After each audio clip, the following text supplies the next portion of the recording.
साधु साधु। नमो तस् भगवतो अरहतो सम्मा सम्बुद्धस्। नमो तस् भगवतो अरहतो सम्मा सम्बुद्धस्। नमो तस् भगवतो अरहतो सम्मा सम्बुद्धस्। साधु साधु साधु। पूजनीय कल्याण मित्र, हमारे गुरु जी को हमारा प्रणाम है। साधु साधु साधु। श्रद्धावान उपासक उपासिकागण, आपके लिए एक बहुत आनंद की बात है कि आज हम लोग नंद माता सूत्र का अभ्यास कर रहे हैं। बड़ा ही सुंदर सूत्र है। हर एक उपासक, हर एक उपासिका ने अपने जीवन में इनकी तरह बनने का अभ्यास कैसे करे, या फिर इस बुद्ध शासन में उपासिका जो गुण धर्म भगवान ने बताया कि ये उपासिका है, कैसे उपासिका हो, उसके बारे में ये नंद माता का सूत्र है। बहुत ही अद्भुत सूत्र का वो, ठीक है। बहुत ही श्रद्धा से सुनो। सुनकर अपने मन में नंद माता के प्रति बड़ा गौरव जगाओ, और धर्म के अनुसार हमें भी इस नंद माता की तरह बनना है, ऐसी इच्छा जगाओ, तो बड़ा लाभ होगा। देखते हैं सूत्र में भगवान ने किस किस तरह से इस सूत्र का उपदेश आया है। एवं में सुतंग, ऐसा मैंने सुना है, ये घटना आनंद बंती जी ने ही कही हो। फिर एकं समयं आयस्माच सारिपुत्तो, सारिपुत्र बंते जी आयस्माच महामुग्गलानो, महामुग्गलायन बंते जी दक्षिणा गिरिस्मिं चारिकं चरन्ति महता भिक्खु संघेन सति। दक्षिणागिरी की तरफ यानी उत्तर दिशा से दक्षिण की दिशा में सारिपुत्र बनते जी और मुगलायन बनते जी विशाल संघ के साथ चारिका कर रहे थे, यानी जा रहे थे। ठीक है। तो लगभग लगभग 250 भिक्षुओं का उनके साथ में संघ था। तो वह महता भिक्खु संघेन, तो लगभग 250 भिक्षुओं का संघ था। उस समय दक्षिणागिरी में जाते समय बीच में एक गांव पड़ता है। दक्षिण की ओर जाते समय वेलुकांडकी नाम का गांव। कौन सा गांव है? वेलुकांडकी। ये जो वेलुकांडकी, इस गांव का नाम वेलुकांडकी इसलिए हुआ क्योंकि हम लोग देखते हैं हर नगर का एक प्राकार बनाया जाता है, वॉल कंपाउंड जिसे कहते हैं, है ना, या फिर दीवार जिसे सुरक्षा की भित्ति जिसे कहते हैं, वह। तो इस शहर में, इस नगर में पूरे चारों ओर शहर के वेलू के पेड़ लगे हुए थे, यानी बांस के पेड़ लगे हुए थे। और आपको जानते हैं ना, बांस इतना सघन हो जाता है कि उसके आर पार जाना बड़ा मुश्किल। तो वेलू के सारी तरह से पूरी झाड़ी लगाई हुई थी, इसीलिए उस गांव का नाम, उस शहर का नाम वेलू कांडकी पड़ा। ठीक है। तो वेलू से आवृत होने के कारण इस गांव में नंद माता उपासिका रहती थी। ठीक है। तेनकोपन समयेन वेलुकांडकी नंद माता उपासिका रत्तिया पच्चूस समयं पच्चुट्ठाय पारायणं सरेन भासिति। क्या कहते हैं भगवान, इसमें कहा, सूत्र में कहा गया है कि ये जो नंद माता है, वेलुकांडकी नंद माता उपासिका है, यानी भगवान की शरण में गई उपासिका है। रात्रि के बीतने पर, सुबह का आरंभ होने पर, यानी ब्रह्म मुहूर्त में हो या ब्रह्म मुहूर्त के पश्चात हो, ठीक है, तो लगभग 5:30-6 बजे का समय हो, या फिर हाँ 5:30 बजे का समय हो, ऐसे समय में पच्चुठाय पारायणं सरेन भासति। पारायण वर्ग आता है सुत्त निपात में। सुत्त निपात जानते हैं ना आप किताब? हाँ। देखिए, जितने भी हम लोग चांटिंग की जो किताब बोलते हैं ना, रतन सूत्र, करनिमित सूत्र, है ना, महामंगल सूत्रों का एक भाग, उसके बाद में छोटे छोटे सूर्य परितादी जो सूत्र आते हैं, यह है सुत्त निपात में से आने वाले विजय सूत्र, जय सूत्र। तो ये सूत्र पार सुत्त निपात में है। तो उसी सुत्त निपात में एक वर्ग है पारायण वर्ग। ठीक है। तो इस पारायण वर्ग का पारायण कर रहे थे। पारायणं सरेन भासति, मधुर स्वर से कह रही थी। ठीक है। यानी कई बार देखते हैं कि लोग चांटिंग करते समय अनावश्य रूप से उसको खींचते हैं, या फिर अनावश्य रूप से उसको बड़ी ही अभद्रता के साथ बोलते हैं, या बड़े कर्कश स्वभाव से उसको बोलते हैं। इसमें कहा गया है कि जो नंदा माता सरेन स्वर से, सुंदर स्वर से इसका पाठ कर रही थी। सरेन भासती, मधुर स्वर से भाषण कर रही थी, कह रही थी। तो ये आज जो आप लोग चांटिंग करते हैं, ये आज कर रहे हैं ऐसा नहीं है, बुद्ध काल से हो रहा है। तो यदि किसी के मन में आए कि अरे, ये जो हम गाथाओं का पाठ करते हैं, सुबह जाकर विहार में सूत्र पाठ करते हैं, या संध्या के समय में सूत्र पाठ करते हैं, ये आवश्यक नहीं है। ये किस लिए आवश्यक है? क्योंकि नंद माता प्रातः में इस तरह का पाठ करती है। तो यदि कोई भी कहे अरे, ये कौन सा बुद्ध धर्म लेकर आ गए कि इसमें आ, ये सुबह सुबह का या शाम का ये पाठ हो रहा है, नहीं। यह अतीत से भगवान जब थे तब भी लोग सूत्रों का पाठ करते थे, उसको जानना है। तो प्रातः में ये पाठ कर रही है। जब पाठ कर रही है उस समय तेन कोपन समय न वेसवनो महाराजा, उस समय वैश्रवन नाम के महाराजा। वैश्रवन महाराजा कौन है? तो हम देखते हैं कि चारों दिशाओं के अधिपति देवता हैं, जिन्हें हम चातुम महाराजिक करके दिव्य लोक है ना, ब्रह्माठा देवलोक, फिर चातुम महाराजिक, फिर तुसित आता है ना, नहीं त्रायंतिश आता है, त्रायंतिश के बाद याम और फिर तुसित, इस तरह से देवलोक आते हैं ना। तो ये जो है भूमट्टा के ऊपर जो चारों दिशाओं के अधिपति देवता वे हैं, उसमें है वैश्रवण महाराज, जो उत्तर दिशा के अधिपति हैं। ठीक है। तो उत्तर दिशा के अधिपति जो देवता है, वे देवता ये वैश्रवण महाराज उत्तराय दिशाए, उत्तर दिशा से दक्षिणं दिशं गच्छति केनचिदेव करणीयेन, किसी कारण से दक्षिण दिशा में जा रहे थे। तो रहते कहाँ हैं ये उत्तर ये दिशा में? वैश्रवण महाराज उत्तर दिशा में रहते हैं, किसी काम से दक्षिण दिशा में जा रहे हैं। ठीक है। सारिपुत्र और मुगलान जी किधर से आ रहे हैं? उत्तर दिशा से। कहाँ जा रहे हैं? दक्षिणागिरी की तरफ, यानी दक्षिण दिशा की ओर जा रहे हैं। ठीक है। दक्षिण दिशा की ओर रहते कौन है? तो नंदा माता रहती है। तो हुआ ऐसा कि जब ये जा रहे थे तो क्या हुआ, अस्सोसी खो वेस्सवनो महाराजा नंदमाताय उपासिकाय पारायणं सरेन भासंतिया। जब वह दक्षिण की दिशा में जा रहे हैं, तब नंद माता को पारायण को करते हुए, मधुर स्वर से पारायण करते हुए वैश्रवण महाराज सुनते हैं। सुत्वा, सुनकर, कथा परियोसानं आगमयमानो 88, सुनकर जब तक यह सूत्रपाठ समाप्त नहीं होता तब तक वे वहां रुक गए।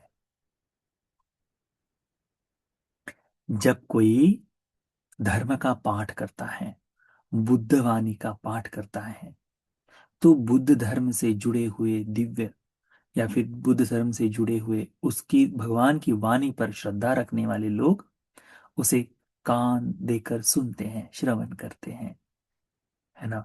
तो यहाँ वैश्रवण महाराज रुक गए।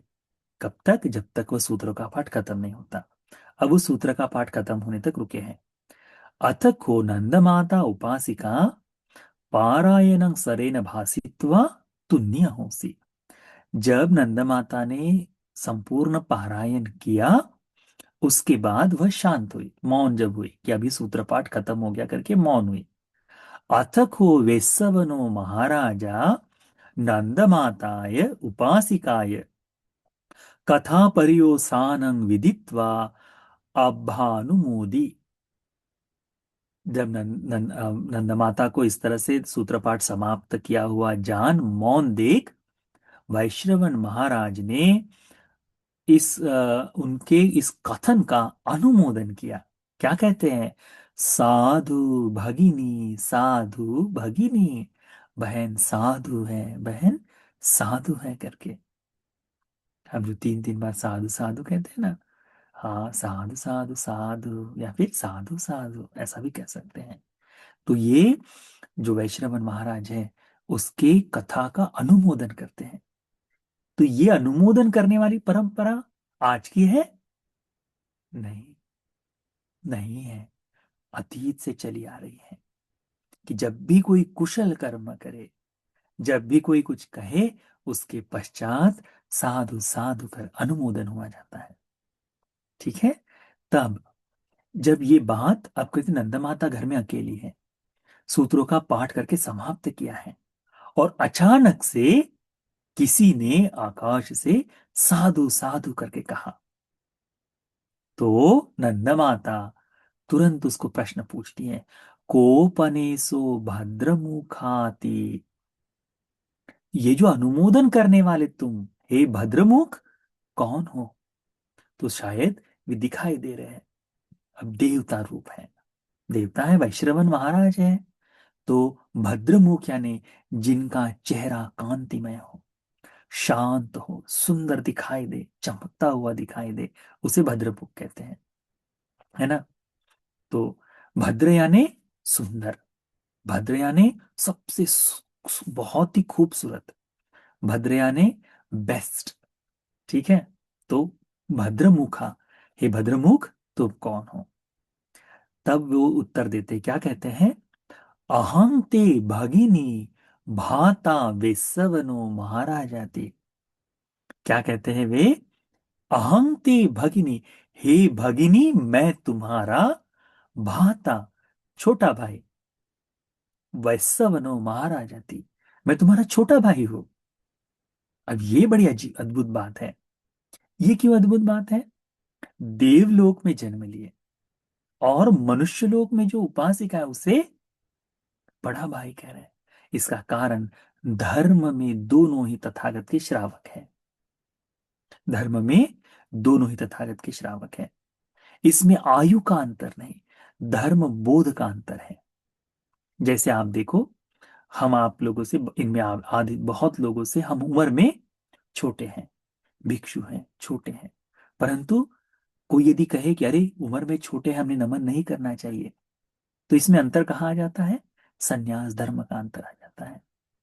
दो उपासकों में भी धर्म से ज्येष्ठ कोई हो तो सम्मान सत्कार होता है। जैसे किसी उपासक ने अष्टशील धारण किए हैं और कोई पंचशील को ग्रहण करके रखा है, तो यदि वो धर्म से जीवन जी रहे, तो पंचशील जिसने जिसके है, या फिर अष्टशील जिसने लिए, उसका पंचशील धारी को नमन करना उस समय उचित नहीं लगता। क्यों? क्योंकि धर्म से श्रेष्ठता, सील से श्रेष्ठता हो जाती है। तो यहां पर वैश्रवण महाराज इसे बहन कहते हैं। किसे? नंदा माता को। इसका कारण है, वैश्रवण महाराज श्रोतापन्न है, श्रोतापन्न है।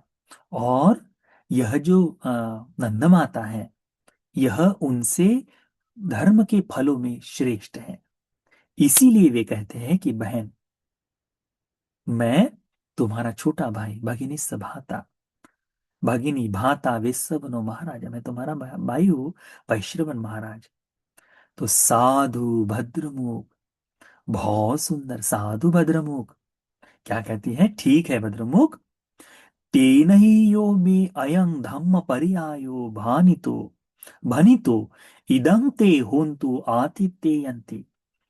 कि हे भद्रमुख, साधु, ये जो मैंने अभी धर्म का पाठ किया है, धम्म पर्यायो बनितो, ये जो मैंने धर्म का पाठ किया है, यह तुम्हें आतिथ्य के रूप में अनुमोदन हो जाए। आतिथ्य का क्या मतलब होता है? अब जैसे आतिथ्य ने कोई हमारे घर में आए, हम क्या करते हैं? उसका सम्मान सत्कार करते। कैसे करते हैं? जल, फिर घर में थोड़ा सा अधिक समीप का हो तो पोहा बनाएंगे, है ना।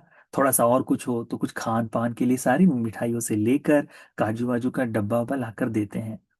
बहुत ही ज्यादा हो जाए तो रुकिए आप, हम आपके लिए पूरा भोजन। इसे क्या कहते हैं? आतिथ्य सत्कार कहते हैं। आगंतुक का आतिथ्य सत्कार। अब ये जो नंद माता है, वैश्रवण महाराज को क्या कहती है? कि महाराज, ये हे वैश्रवण, हे भद्रमुख, ये जो मैंने धर्म का पाठ किया है, यही तुम्हारे स्वागत का आतिथ्य है करके कहती है। तुम इसका अनुमोदन करो। ये है। जो कोई कहे तुम्हें कि देवताओं को पुण्य का अनुमोदन नहीं करना चाहिए हर दिन, नहीं, ये रहा सुंदर तरह से। कितने संस्कारों को हम इसमें से सीख सकते हैं बुद्ध शासन के। फिर वैश्रवण महाराज क्या कहते हैं, करते हैं, साधु भगिनी, साधु भगिनी, एतं चैव मे हो तो आतिथ्यं, कहते हैं कि यह मेरे आगंतुक सत्कार को मैं स्वीकार करता हूं। साधु करके अनुमोदन करते हैं उसका।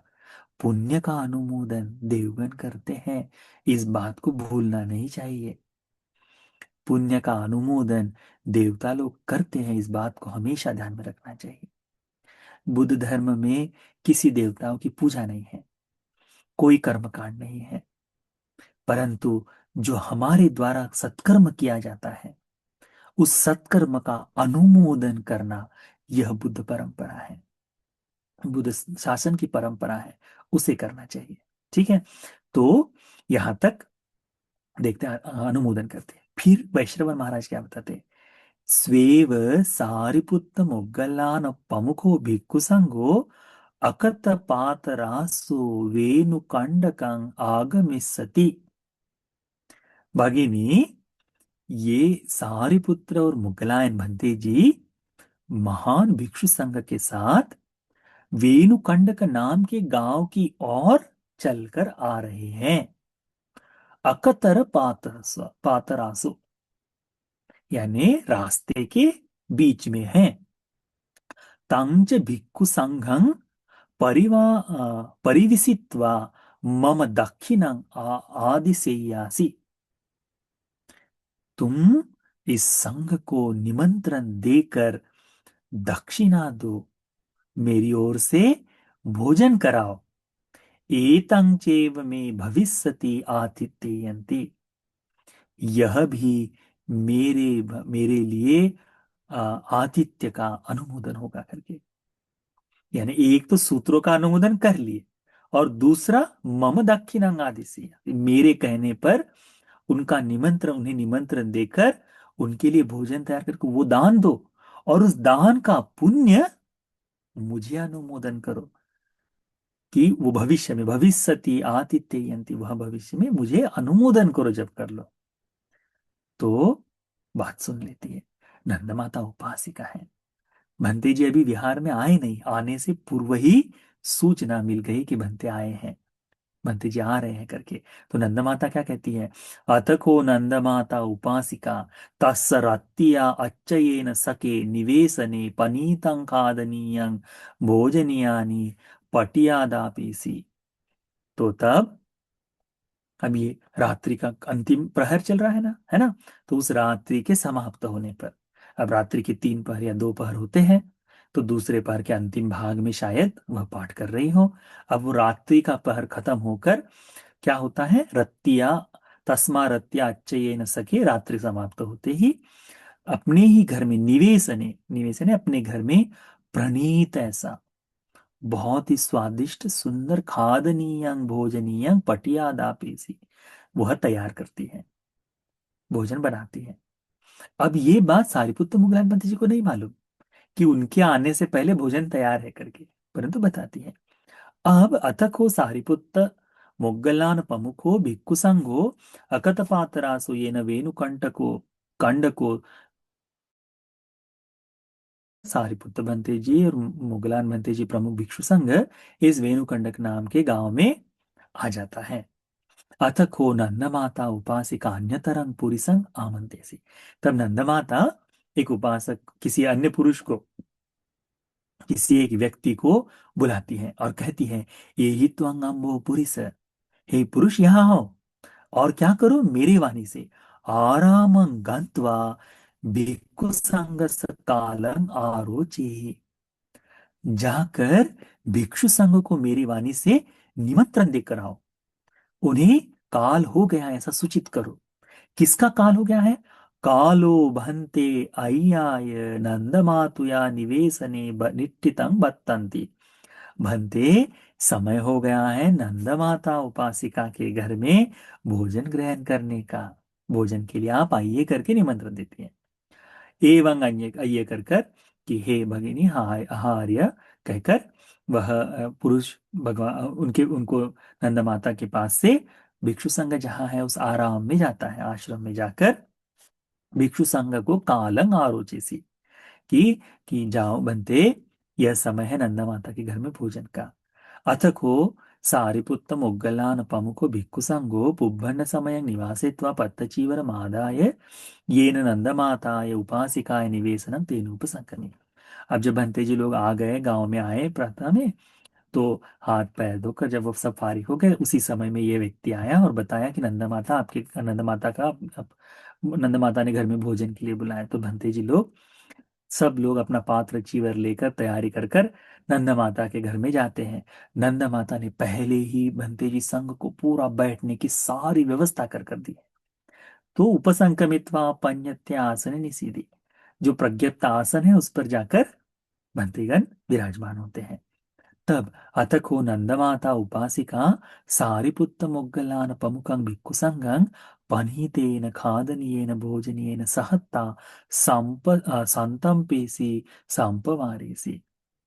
बंतेज जी को अपने स्वयं के हाथों से प्रणीत वह खादनीय भोजनीय अन्न परोसती है, तब तक जब तक वे तृप्त न हो जाए, वह संतुष्ट न हो जाए।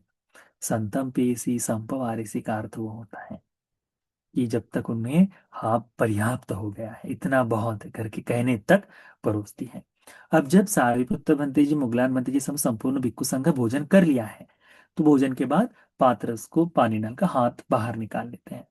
अब ये बात कि भोजन समाप्त हो गया ये जानकर नंद माता एक नीचा आसन लेकर ओ नीत पत्त पानी एक मंतक निसीदी, संग से नीचा आसन लेकर बैठ जाती है। ये बड़ा विशेष भाग है, बहुत विशेष है। हर जगह आप देखेंगे सूत्र पिटक में संस्कार के लिए है कि भिक्खु संघ को आया जानकर उनको देखकर हमेशा संघ से निचला आसन लेकर वे लोग बैठते हैं, है ना। तो ये संस्कार की बात हो जाती है। ये आप भी अभ्यास में लाओ, अपने बच्चों को भी बताओ कि जब भी संग आए तो गौरव स्वरूप से उनको गौरव दिखाते हुए हमेशा उनसे नीचा आसन लेकर बैठो।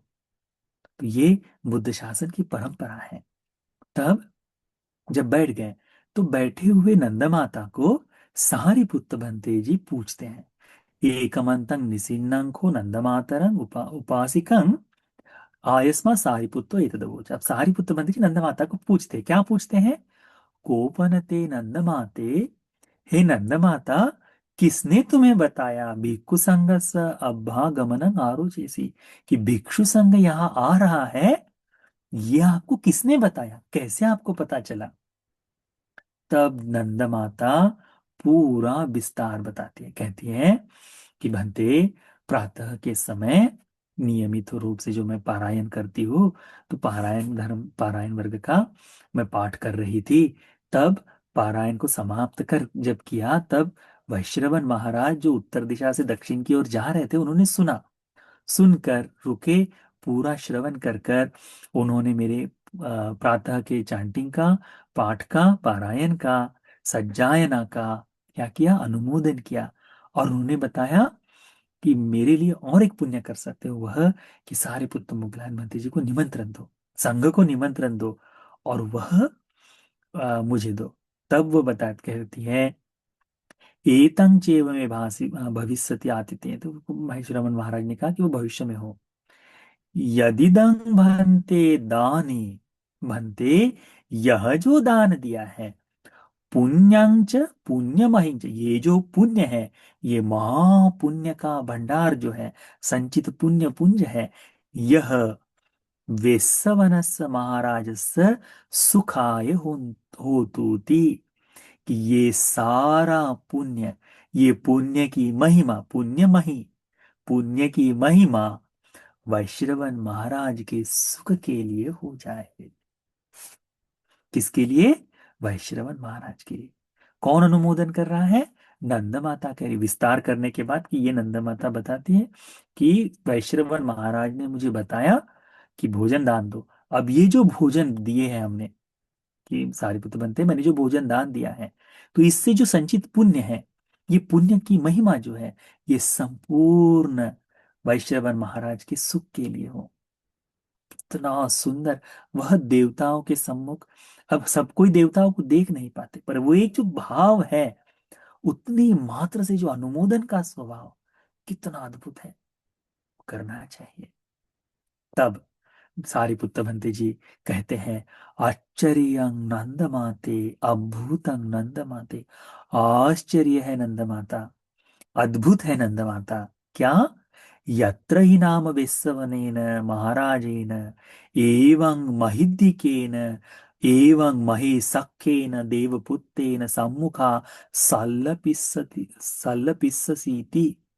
क्या कहते हैं? कि नंद माता अद्भुत है, आश्चर्य है नंद माता, कि तुम वैश्रवण महाराज जैसे विशाल महारिद्धिशाली महेशाक्य महाप्रतापी देवपुत्र के साथ सम्मुख आमने सामने बातचीत कर सकती हो। सल्लपिस्ससीति, सल्लपिस्ससी यानी बातचीत करना, सम्मुख यानी आमने सामने, अपने सम्मुख उनके साथ बातचीत कर सकती हो। ये तो बड़ी अद्भुत बात है, ये तो बड़ी अद्भुत बात है ना? तब नंद माता क्या कहती है? नखो में भंते ऐसे वाच्चर्यो अभूतो धम्मो। भंते, यह मेरे लिए आश्चर्य अद्भुत धर्म नहीं है केवल, ये केवल ऐसे यानी केवल यही आश्चर्य अद्भुत धर्म मेरे में नहीं है, कहती है। अब अपने गुणों के बारे में सारिपुत्र भंते जी को बता रहे। अब बहुत ही सुंदर है। वह बताती, ये है नंद माता का गुण स्वभाव। अभी पहला तो ये हो गया कि वह इतने बड़े विशाल रिद्धिशाली देवपुत्रों के साथ बातचीत करती है ना? तब वह कहती है कि केवल यही मेरे में अद्भुत धर्म नहीं, मेरे में अति में अन्योपि आश्चर्यो अभूतो धम्मो।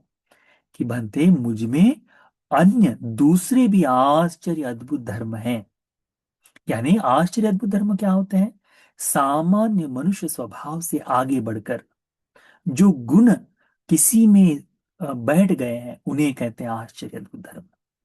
सामान्य व्यक्ति में जो नहीं है, उससे ज्यादा तो आश्चर्य अद्भुत धर्म। इदमे भंते, अब वह एक एक करके पूरा विस्तार करती है। क्या कहती है? इदमे भंते नंदो नाम एक पुत्र को पियो मनापो। भंते, मेरा इकलौता पुत्र जिसका नाम नंद है, वह नंद नाम का पुत्र, तंग राजानो, उस पुत्र को राजा ने किस्मिंचि देव पकरने ओकस पसह्य जीविता वो रूपेशु। किसी कारण से, बगैर यानी दोषी है करके नहीं, निर्दोष होते हुए भी राजा ने किसी कारण से उसे पकड़कर उसे जीवन जीवन का मृत्यु दंड दे दिया। क्या कहती है नंदा माता? कि मेरे एक में एकमात्र पुत्र को, एक पुत्र को पियो मनापो, प्रिय मनाप, दिल से लगा हुआ जो पुत्र है ना, कि भाई उसने खाना नहीं खाया तो माँ के मुंह से निवाला ना निकले, चोट बच्चे को लग जाए और माँ रोती बैठ जाए, वो जो होता है ना, वह प्रिय पुत्र। ठीक है। अक्सर सबसे छोटा बेटा जो होता है वही होता है ना? कई कई बार बड़े बेटे भी होते हैं कि नहीं, बड़ा बेटा है तो बाकी सब ऐसे ही, पर जो सबसे आखिर में जो होता है, छोटा सा बेटा होता है, उसके बारे में, उसके पीछे चाहे वो 10, चाहे वो 40 साल का हो जाए, माँ के मन में उस पुत्र के बड़ी बड़ा प्रेम होता है। मेरा बेटा, मेरा छोटा बेटा करके जो है ना, वैसा। तो ये क्या कहती है? पियो मनापो, प्रिय मनाप, एकमात्र पुत्र। वह राजा ने किसी कारण से उसको पकड़कर मृत्यु दंड दिया। तस्मिन को पनाह, वो कहती कि इस समय बहनते दार के गहीते, उसे पकड़कर ले जाते समय, यानी ले जाते समय बेड़िया पकड़ पहनाकर रस्सी से बांधकर, गह्यमाने ले जाते समय, वधेवा वज्रमाने, वध यानी हत्या के लिए, मृत्यु के लिए ले जाते समय, वृत्ति करते समय वज्रमाने, हतेवा हन्य माने, मारते हुए, हनन करते हुए, जब ये सब घटित हो रहा था, ना भी जानामी चित्तस अन्य तत्थंति, कहती है मेरे मन में अंश मात्र भी चित्त में परिवर्तन नहीं आया। चित्त में परिवर्तन का क्या मतलब होता है? क्रोध का भाव नहीं जागा, द्वेष का भाव नहीं जागा, मन विक्षिप्त भाव में नहीं हुआ। प्रिय पुत्र, पहले ही कहा शब्द प्रिय है, परंतु पुत्र को इस तरह से मारते हुए उसके मन में अंश मात्र भी परिवर्तन नहीं आया, कहते हैं ना भी जाना चित्त सान्य तत्थंति। इसका मतलब यह नहीं कि वो मनुष्य नहीं है, निष्ठुर ऐसा नहीं है, प्रिय मनाप पुत्र है, परंतु चित्त की स्थिति ऐसी हो गई है कि अब इन सारी भौतिक चीजों का कोई मोल नहीं। वह विशेषता है, बनते कहती है यह बात मेरे आश्चर्य अद्भुत धर्म है। सारी पुत्र भक्त जी कहते हैं आश्चर्य आनंद माते, अद्भुत आनंद माते, आनंद माता आश्चर्य अद्भुत है। यत्र ही नाम चित्तुपादम्पि परिशोधे सती, परिशोधे सती।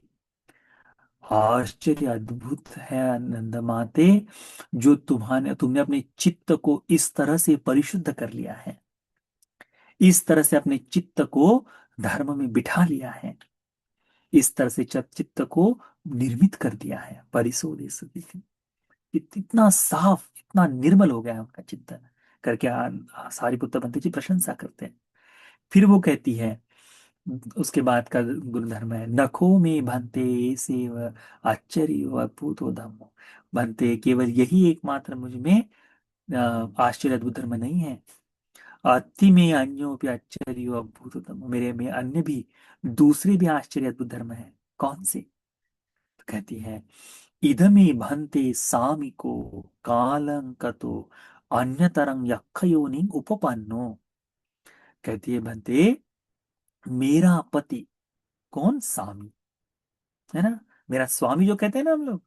हाँ, तो ये स्वामी जो है, तो सामी को कालंक तो मर गया, और अन्य तरंग यक्ष योनि न उपपन्न, किसी अन्य यक्ष योनि में उत्पन्न हुआ, जन्म लिया है। अब नंद माता का पति कौन है? यक्ष है। तो कहते हैं सोमे तेने व पुरी में न अत्तभावे न उद्दस्येसी। वह मरने के बाद भी पहले जैसा उसका रूप था, जैसे जीवित मनुष्य जीवन में जैसे थे, वैसा ही रूप धारण करके मेरे सम्मुख आकर खड़ा होता है, मेरे पास मिलने आता है। अब यक्ष रूप में, यक्ष रूप अलग है, परंतु उसका जो यक्ष में बंधन हो, अधिक मोह जो हुआ हो, उस कारण से पुराने रूप में वह नंद माता के सम्मुख आता है। वह कहती है नखोपनाहं भन्ते अभिजानामि ततो निदानं चित्त सान्य तत्तन्ते। कहती है मरा हुआ पति पूर्व की तरह मेरे सम्मुख आने पर भी मैं अंशमात ना भी जा बनते अभिजानामि, नखो पनांग बनते, यानी ना भी जाना, मैं नहीं जानती कि उस कारण से ततो निदानम, इस कारण से कि पति मेरे आंखों के सामने है, चित्त सान्य तत्तंती, कि मेरे चित्त में अंश मात्र भी परिवर्तन आ जाए। कुछ नहीं, धर्म की कितनी स्थिरता। पति मर गया है, मर गया है, अब पुनः आंखों के सामने आए तो रोना नहीं, पुनः आंखों के सामने आए तो उसको लिपटना पकड़ना, ये कोई भाव नहीं, स्वीकार कर लेना कि मृत्यु हो चुकी है उसकी। बड़ा ही अद्भुत धर्म है, बड़ा ही अद्भुत धर्म है। बुद्ध शासन में कभी भी कोई यदि बहुत अच्छी उपासक हो या उपासिका हो, ज्ञातियों के मृत्यु पर यदि रोते नहीं है, तो समझ लाना क्या, कि धर्म में किसी तरह से चिंतन चल रहा है, किसी भी प्रकार से अरे ये रोती क्यों नहीं करके, इसका कोई प्रेम नहीं, ऐसा बोलने की आवश्यकता नहीं। हो सकता है उस समय अनित्य धर्म का अभ्यास कर रहे हो, है ना, तो उसको ध्यान में रखो। तो यहाँ पर अपने पति को देखकर भी चित्त विचलित नहीं होता, ये बात बताती है। सारिपुत्र भंते जी फिर कहते हैं क्योंकि ये सामान्य नहीं है, यह साधारण नहीं है। अभी अनेकों बार देखो, अनेकों के सपने में मरे हुए ज्ञातिगण आते हैं। माँ मेरी कल सपने में आई थी, मेरे भाई सपने में आए थे, पिता सपने में आए थे, तुरंत क्या करते हैं, दूसरे दिन अरे कुछ बनाओ, उनके नाम से दान दो, अरे उनका ये करो वो करो करके अनेकों बार माँ मेरे सपने में आ रही है, कुछ तो याद आ रहा होगा, उसे कुछ तो तकलीफ होगी करके, ऐसा कहने वाले लोग देखे हैं आपने? हमने देखे हैं। बहुत लोग आकर इस तरह से बताते हैं, ज्ञातियों के बारे में बताते हैं। क्या होता है? साधारण चित्त विचलित हो चुका है, कंपित हो चुका है वह। फिर सारिपुत्र बंदे जी कहते हैं, आश्चर्य अद्भुत है यह धर्म, कि तुम्हारा इस तरह से तुमने अपने चित्त को धर्म में बिठा दिया है, अपने चित्त को साफ कर दिया है, परिशुद्ध कर दिया है, स्वच्छ कर दिया है करके कहते हैं। उसके बाद वो कहती है, नखो में भंते सेवाच्चर्य भूतो धर्मो भंते, केवल यही मेरा आश्चर्य अद्भुत धर्म नहीं, इसके अलावा भी मुझ में आश्चर्य अद्भुत धर्म है। कौन सा? तो कहते हैं, यतोहं भंते सामिकस् दहरसो सेव दहरा आनि जाता नाभिजानामि सामिकं मनसापि अतिचरति चरिता कुतोपन कायेनाति। बड़ा अद्भुत है, हम उसको नहीं कर सकते। ये नहीं के सवाल है। किसी को यदि प्रेम समझना हो, यदि कोई चाहे कि वास्तव में मुझे प्रेम करना है, तो इस तरह से होना चाहिए। कहती है कि बिल्कुल युवा अवस्था में, दहरा, दहरा यानी बिल्कुल अभिजात, बिल्कुल जवान हुए हैं, ऐसे समय में सामिका सुधारो, मेरे युवा पति के साथ मेरा विवाह हुआ, मेरा विवाह हुआ। ठीक है, तो युवा अवस्था में हमारा एक दूसरे से विवाह हुआ। कहती है, इस विवाह के पश्चात, इस विवाह में मनसापि अतिचरति, अतिचरति का मतलब उससे परे जाकर। कहते हैं, मन में पति के अलावा, मन में पति के अलावा किसी दूसरे के बारे में कोई ख्याल नहीं आया है, किसी दूसरे के बारे में नहीं आया है। यदि आज ऐसे लोग मिल जाए तो कितना, कैसा होगा? अब ये लोग नहीं रहे। वो कहती है, मन में भी किसी दूसरे के बारे में, मन तो ऐसा है ना, यहां से वहां भागते हैं। अपना पति है, सुंदर है, पर फिर कोई बॉडी बिल्डर दिख जाए, बढ़िया से दिख जाए, बढ़िया कमाता दिख जाए, मन में क्या होता है? 2 दिन और रुक जाती तो वो पति मिल सकता था करके। ऐसा होता है कि नहीं? हाँ, बड़ा चिंतन करते हैं। ऐसा होता है। मन से अनाचार करने वाले, कई बार लोग कहते हैं, बंदे सपने में दिखाई दिया करके कहते हैं वो दूसरा आदमी। ठीक है, तो मन में ये सब चल रहा है तभी हो रहा है ना।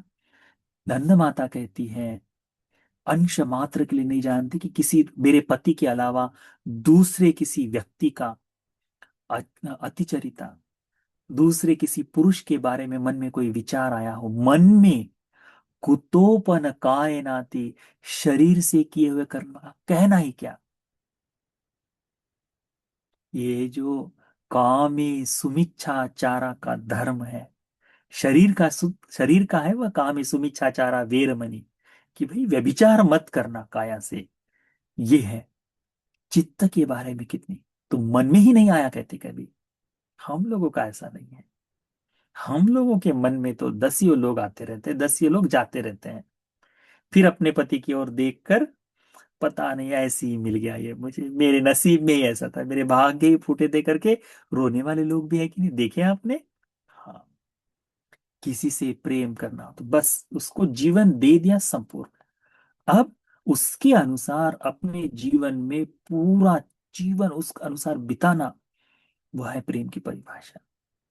वह है, नंद माता ने यही किया। जब तक जीवित था तब तक उससे प्रेम, मृत्यु के बाद वह प्रेम भी समाप्त। वह प्रेम भी समाप्त, क्योंकि यक्ष योनि में जन्म लिया है। अब उस पति से क्या लेन देन? कुछ नहीं। तो ये आश्चर्य अद्भुत धर्म है कि मन में किसी दूसरे के प्रति कामुक विचार नहीं जागा पति के अलावा। शरीर से करना ही क्या, यानी कामे सुमिचाचारा का परिपूर्ण, वेरमणि का परिपूर्ण पालन, परिपूर्ण पालन चित्त काया दोनों से। यह आश्चर्य अद्भुत धर्म है कहते हैं। क्यों? क्योंकि स्त्रियों के बारे में देखने को मिलता है, सामान्यतः मन में बड़ी उद्विग्नता जागती है अन्य अन्य चीजों को लेकर, है ना। कोई भी वस्तु हो, एक वस्तु से साधारणतः मन शांत हो जाए ऐसा नहीं है। हम देखो, नेल पॉलिश हो अलग अलग कलर्स की चाहिए, लिपस्टिक हो अलग अलग चीजों की चाहिए, क्यों? क्योंकि एक से संतुष्ट नहीं होता सामान्य मनुष्य। शरीर से ठीक है पूरी जीवन भर वह संयमित रहे, परंतु मन से होता है। आज नंदा माता का ऐसा नहीं। ये अद्भुत धर्म है। आगे कहते हैं, सारिपुत्र मंत्री जी कहते हैं अद्भुत है, ये आश्चर्य है, अद्भुत है नंदा माता, कि तुमने अपने चित्त को इस तरह से साध लिया है, अपने चित्त को इस तरह से परिशुद्ध कर दिया है। फिर नंदा माता कहती बनते, यही केवल एकमात्र धर्म है, इसके अलावा भी मेरे मन में, मेरे जीवन में अद्भुत आश्चर्यकारक धर्म है, अन्य भी है। कौन से? तो कहते हैं, तो कहती है, यदाहं भन्ते उपासिका पटिदेसिता, भन्ते, जिस दिन से मैं उपासिका बनी हूं, जब से मैं उपासिका, कि भगवान ने जब यदाहं भन्ते उपासिका पटिदेसिता, जिस दिन से मैं उपासिका बनी हूं, ना भी जानामि किंच सिक्खापदं संचिच्य वितिक्कमिताति, ना भी जान, मैं नहीं जानती कि वितर्क में भी संकिच, किसी भी कारण से मैंने शिक्षा पदों का उल्लंघन किया हो, नहीं। वितर्क से भी चिंतन कर खोज कर देखे, तब भी पंचशील है, उपासिका है पंचशील। यानी श्रोतापन्न बनने का चौथा धर्म क्या है? जो आर्य को प्रिय लगने वाले सील को अखंडानी या छिद्दानी करके जो कहा है, अखंड सीलों का पालन, श्रोतापन। वो बताते कि उपासिका बनने के बाद किसी भी सील का भंग नहीं किया है। जिस दिन से मुझे शीलवान, जिस दिन से मुझे उपासिका कहा है, यह आश्चर्य अद्भुत धर्म है। सारिपुत्र भट्ट जी कहते हैं, वाह साधु साधु, कहते हैं यह अद्भुत है, कहते हैं। इसके बाद वो पुनः कहते बनते, यही आश्चर्य अद्भुत नहीं, अन्य अति में अन्योपि आश्चर्य अभूतोदम, अन्य भी आश्चर्य अद्भुत धर्म है। कौन से? इदाहं बनते यावदेव आकांक्षामि, हे बंते जी, जब भी मेरे मन में आए, यावदेव आकांक्षामि, मेरे मन में जब भी विचार जागे, विविचेव कामे ही विविच्य कुशले ही धम्मे ही सवितक्कं सविचारं पीति सुखं, पीति सुखं विवेकजं पीति सुखं पठमं जानं उपसंपजि विहरामि। वह कहती है, अब इसका पाली में न कहते हुए बाकी पूरा ऐसा बताएं। कहती है कि बनते, यही आश्चर्य नहीं और भी है। कौन सा? मेरे मन में जब मेरी इच्छा हो, तब प्रथम ध्यान को प्राप्त कर कर मैं रह सकती हूँ। जब मेरी इच्छा हो कि मुझे अभी दूसरा ध्यान प्राप्त करना है, मैं दूसरे ध्यान में ध्यान को प्राप्त करके रह सकती हूँ। मेरी जब इच्छा हो, मैं तीसरे ध्यान से युक्त हो सकती हूँ। मेरी जब इच्छा हो, तब मैं चौथे ध्यान को लगा सकती हूँ। हम लोग नहीं कर सकते। हम तो कल की साधना अच्छी हुई, आज वो साधना वैसी ही पुनः हो करने के लिए कितना प्रयास करते हैं। नंद माता का ऐसा नहीं। नंद माता क्या कहते हैं? जब मेरी इच्छा हो, जैसी जैसी चित्त की चेतना जाएगी, मुझे प्रथम ध्यान चाहिए तो मैं प्रथम ध्यान को प्राप्त कर सकती हूँ, द्वितीय चाहिए तो द्वितीय, तृतीय चाहिए तो तृतीय, चतुर्थ चाहिए तो चतुर्थ ध्यान प्राप्त कर सकती हूँ, करके बताते। सारिपुत्र अवंती जी कहते हैं, सा आश्चर्य नंद माते अद्भुत नंद माते, यह भी आश्चर्य है, अद्भुत है, कहते हैं। क्योंकि सामान्यता अपने मन के अनुसार यह जो प्राप्त करना है, ध्यान प्राप्त करना है, ये बड़ा कठिन काम है, साधारण नहीं, सामान्य नहीं है। तो वह कहती हैं। इसके बाद में कहती हैं, न नखो में भनते ऐसे आश्चर्य अद्भुत धम्मो, केवल यही मेरे में आश्चर्य अद्भुत धर्म नहीं है बनते, अति में अन्योपि आश्चर्य अद्भुत धम्मो, मेरे में अन्य भी आश्चर्य अद्भुत धर्म है, कहते। कौन से? कहती है, यानि मानि भंते या भगवता देसितानि, वो कहते हैं भगवते, जिस दिन भगवान ने देश ना दिए, पंचोरम भाग्यानि संयोजनानि, यह पंच ओरम भाग यानी बांध कर, लोअर फेटर जिसे कहते हैं ना, नीचे निचले संयोजन जो है, ओरम भाग यानी संयोजन, यानी कौन कौन से हैं ओरम भाग ये संयोजन, याद है आपको? ओरम भाग यानी निचले बंधन जो है, जो बांध कर रखते हैं मनुष्य लोक में आदि, ये बांध कर रखने वाले बंधन कौन कौन से हैं? सक्काय दिट्ठि, विचिकिच्छा, सीलबत परामास, कामच्छंद, है ना, और व्यापार। ठीक है, ये है ओरम भाग्य संयोजन, निचले बंधन। ठीक है, नीचे के बंधन जो है, जो हमको यहां बांध के रखते हैं, ये होने तक व्यक्ति मनुष्य लोक में जन्म लेते रहता है। इसे जब समाप्त कर दे तो उसका एक ही फल है, एक ही व्यक्ति के वो समाप्त होते हैं, उसे कहते हैं अनागामी। कौन कहते हैं उसे? अनागामी।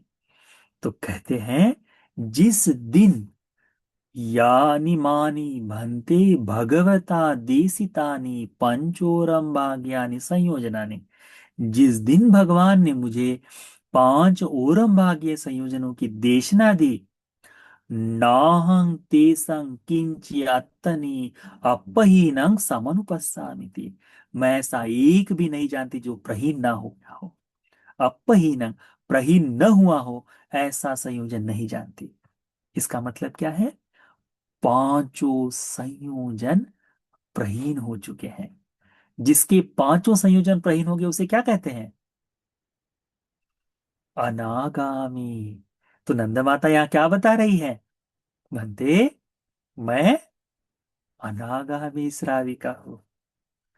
तब कहते हैं आश्चर्य नंद माते अद्भुत नंद माते, आश्चर्य नंद माता, अद्भुत है नंद माता करके बताते हैं। यह नंद माता के गुण है, यह नंद माता की महती है, विशेषता है।